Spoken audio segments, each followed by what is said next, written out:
ও লিমন, হ্যাঁ ও তো স্বপন ন্যাংরার বাড়ি না? হ্যাঁ, ও যে স্বপনডাঙ্গা বাড়ি, স্বপনডাঙ্গা জলি খাসি ছাউনি বেড়াইছে বাগান দি। চলো যাই। আচ্ছা চলো যাই। 4-5টা খাসির বাচ্চা পুষি, এবারটা কুরমে দেবি, মনের আশাটা পূরণ করব। যাই, আমার সোনার খাসি কিনে দিয়ে আসি, ওই দিয়ে এবারটা শখ পূরণ করব। বড়ির সাথে দাদার কাছে বাইরে হয়েছে, সাইডে পাটের চক, দেশে বলে চোর চুটকা বাইরে গেছে। আহারে, আমার সোনাগুলো কতদিন কষ্ট করে পুষতেছি, মনের শখটা পূরণ করার লেগিন। খাও এটা খাও, তাড়াতাড়ি বড়। সন্ধি লেগে গেছে, বাস্তরা বলে তো ওই বাড়ি থেকে দেখে আসি।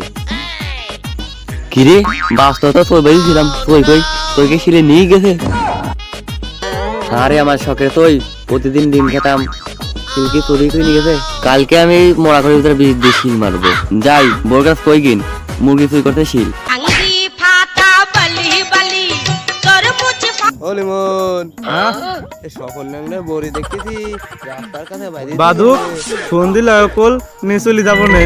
এ বড়ি চুরি করলে ভালোই লাভ হবে রে। যাই ঠিক কলাবানটা পড়ে গেছে পাটের চকের কাছে, প্রতিদিন বলে কথা শুনেছে, দেশের চোর চুটকা বড়ি গেছে। পাড়ায় ছোট করে তোর বড়ি গেছে, পাড়ায় শান্তি নাই। যাই, প্রধান কাজটা কই গিন সুস্থ বিচার চাই, আমার তো শান্তির প্রয়োজন আছে।